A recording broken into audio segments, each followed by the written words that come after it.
టెక్మల్ మండల కేంద్రంలో బొబ్బిలి సుధాకర్ బీఆర్ఎస్ పార్టీకి గుడ్ బై చెప్పి టీఆర్ఎస్ లో చేరారు.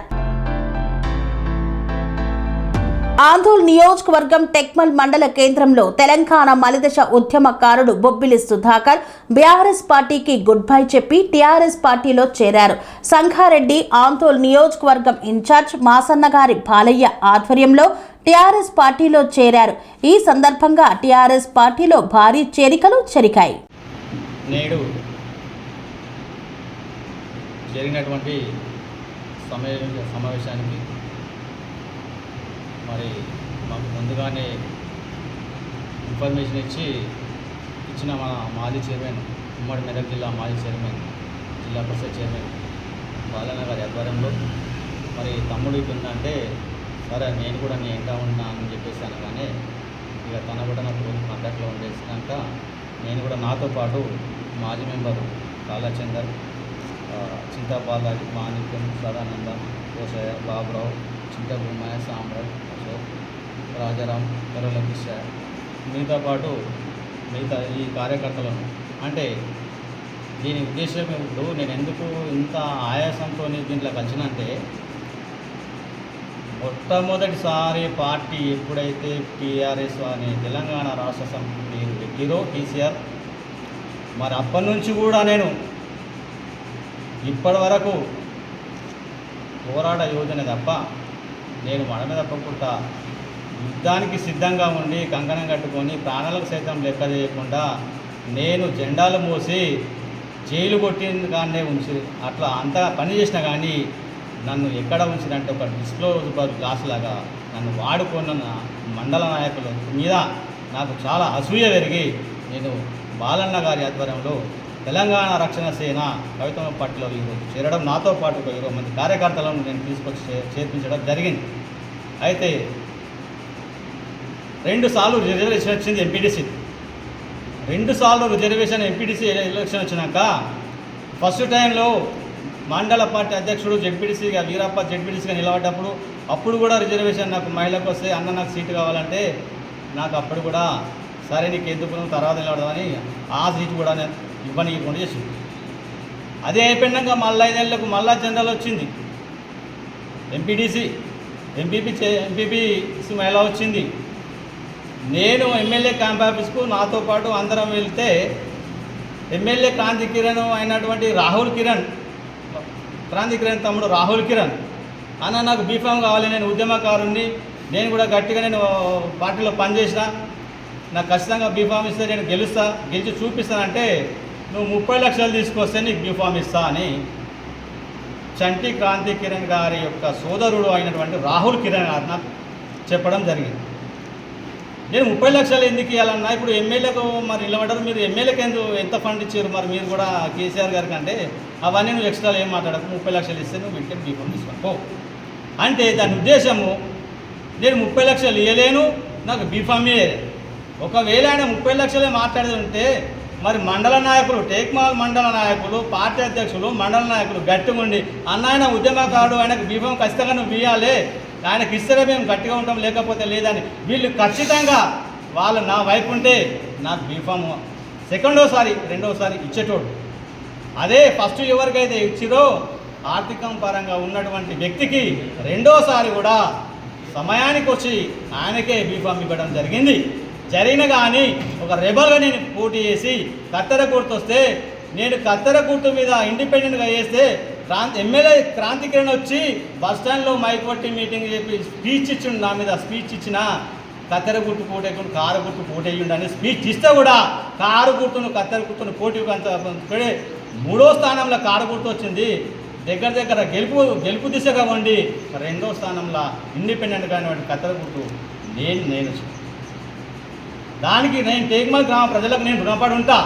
అంటే నేను అక్కడ దాకా వచ్చిన అంటే నువ్వు 30 లక్షలు తీసుకున్నావా నువ్వు ఆ సీటుకు, ఆయన ఆల్రెడీ ఇంతకుముందు గెజెట్ ఎంఆర్ఓ పేరు చెప్పదు వాళ్ళ భార్యకి ఇచ్చినావు, ఆయన 30 లక్షలు తీసుకునే సీట్ ఇచ్చినావా, మరి నన్ను 30 లక్షలు ఇవ్వలేదు, నీకు 30 లక్షలు ఇచ్చే బదులు నేను 3 లక్షలు ఖర్చు పెడతా అని చెప్పేసి సిరఫ్ 3 లక్షలతోనే అంత యూత్ గ్రామ ప్రజలు చిన్న పెద్ద మహిళలు ఇప్పుడు మన మాణిక్యం మన ఆయనకు పెన్షన్ చేయించినట్టే అలాంటి పెద్ద మనుషులు కూడా నాకు బ్రహ్మాండమైన బ్రహ్మరథం బట్టి అంతగానో మెజార్టీ తీసుకొచ్చిన టేక్మల్ గ్రామ ప్రజలకు నేను ఎప్పటికీ రుణపడి ఉంటా.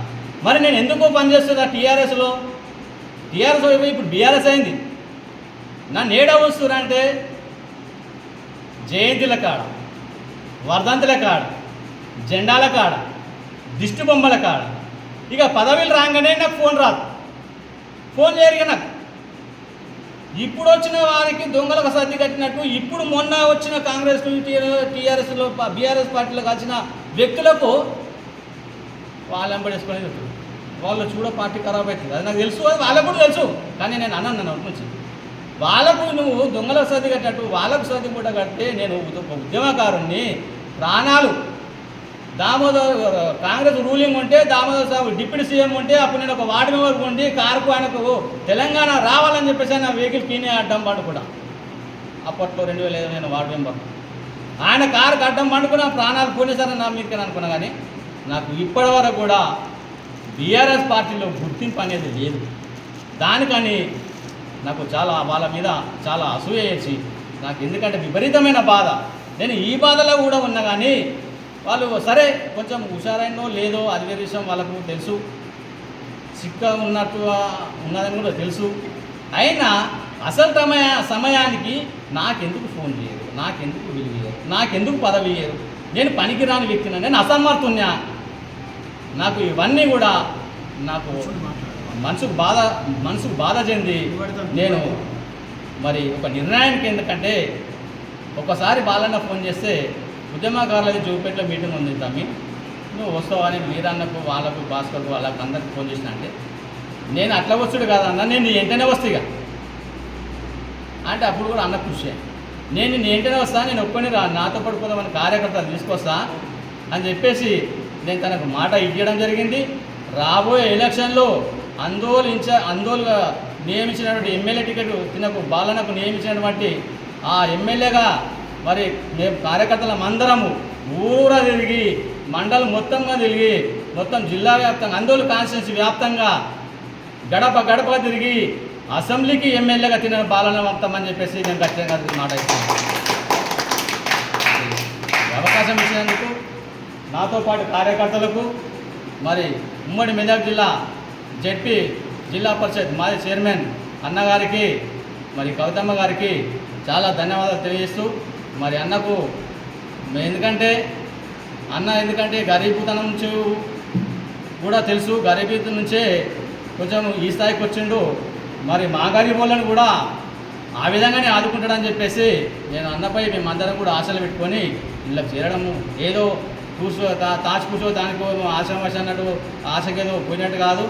మా భవిష్యత్తుల కోసం ఆలోచన చేసి మేము ఫ్యూచర్ మేము ఎట్లా ఇప్పటిదాకా ఇన్ని రోజులు ఇన్ని సంవత్సరాలుగా పనిచేసాం కానీ ఒక్కనాడు ఒక రూపాయి కూడా నాకు చెందలేదా బీఆర్ఎస్ కార్యకర్తలు. నాకు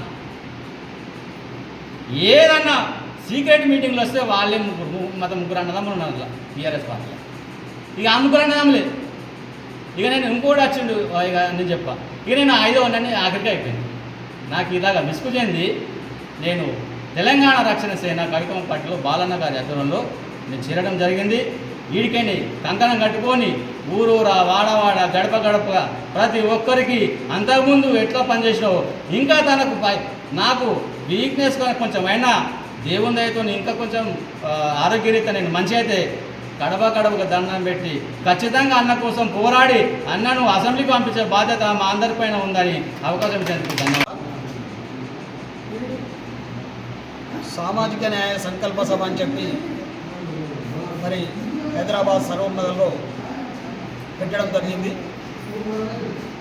మరి కవితమ్మ గారి సమక్షంలో వారి అధ్యక్షతన మరి సమావేశం జరిగింది, ఈ సభ జరిగింది. మరి అందులో మహిళలకు 50%, మహిళలకు 33% రిజర్వేషన్లు ఇవ్వాలని చెప్పి మరి దాన్ని ఖచ్చితంగా తీసుకురావాలి, పార్లమెంట్లో చట్టసభలలో తీసుకురావాలని చెప్పి మరి పార్టీలో కూడా మన నిర్ణయం చేయడం జరిగింది. అదే కాకుండా మరి బీసీలకు 50% రిజర్వేషన్లు మరి తప్పకుండా కల్పించాలనేటటువంటి విషయాన్ని కూడా మరి సమావేశంలో మాట్లాడడం జరిగింది. అదే కాకుండా మహాత్మా జ్యోతిరావు పూలే గారికి దంపతులకు భారతరత్న అవార్డు ఇవ్వాలి అని చెప్పి కూడా మరి పార్టీలో మరి మొన్న జరిగినటువంటి సభలో నిర్ణయం చేయడం జరిగింది. మరి ప్రొఫెసర్ జయశంకర్ సార్ గారి పద్మవిభూషణ్ అవార్డు ఇవ్వాలని చెప్పి కేంద్రం మరి దీన్ని ఖచ్చితంగా మరి అమలుపరచాలని చెప్పి కూడా మరి మొన్న మరి ఆ మీటింగ్లో తీర్మానం చేయడం జరిగింది. మరి ఎస్సీ ఎస్టీలకు నిధులను వాళ్ళ యొక్క ఎస్సీ ఎస్టీల అభ్యున్నతికే వాడాలి, వేరేదికి వాడొద్దు అనేటటువంటి మరి ఆ తీర్మానం కూడా చేయడం జరిగింది. మరి ఇదే విధంగా కేంద్ర రాష్ట్ర ప్రభుత్వాలు ఎస్సీ ఎస్టీ బ్యాక్లాగ్ పోస్టులు ఏవైతే ఉన్నాయో మరి అవన్నీ కూడా మరి సాధ్యమైన తొందరగా మరి వాటిని పూర్తి చేయాలని చెప్పి ఫిలప్ చేయాలని చెప్పి కూడా మరి తీర్మానం చేయడం జరిగింది. ఆదివాసీలు అంటే లంబడోళ్ళు, గోండులు, తర్వాత ఈ విధంగా చెంచులు, ఈ విధంగా ఎవరైతే ఉంటారో చాలామంది ఉన్నారు. మరి వాళ్లకు సంబంధించినటువంటి ఈ అడవిలో వాళ్ళకు పూర్తి బాధ్యత, వాళ్ళకు పూర్తి స్వేచ్ఛ ఇవ్వాలని చెప్పి కూడా మరి ఈ పార్టీలో ఈ మీటింగ్లో తీర్మానం కూడా చేయడం జరిగింది. డీలిమిటేషన్కు సంబంధం లేకుండా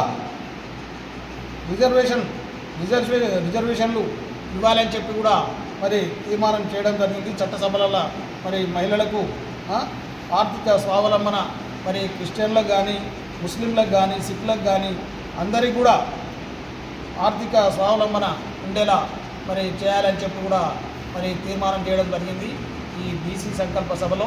మరి ఈ విధంగా మరి గతంలో ఉన్నటువంటి పార్టీ కూడా మరి ఇటువంటి పరిస్థితులు మరి నిర్ణయం చేయలేదు.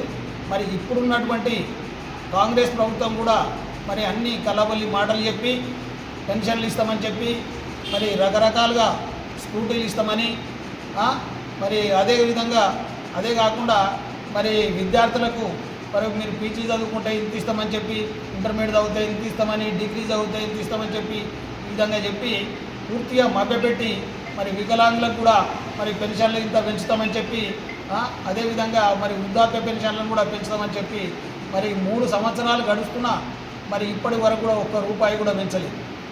మరి ఈ విధంగా ప్రజలను పూర్తిగా నయవంచన చేసి ప్రజలను ఇబ్బందుల పాలు చేసినటువంటి ప్రభుత్వం మరి ఈ కాంగ్రెస్ ప్రభుత్వం. కాబట్టి మరి వచ్చే రోజులల్లో మరి ఈ ప్రభుత్వాన్ని పూర్తిగా గద్దెదింపి మరి వచ్చే ఎలక్షన్లలో ఖచ్చితంగా ఈ టీఆర్ఎస్ పార్టీ అంటే కవితమ్మ పార్టీని గెలిపించాలని చెప్పి మరి మీ అందరినీ సభాముఖంగా కోరుతాం.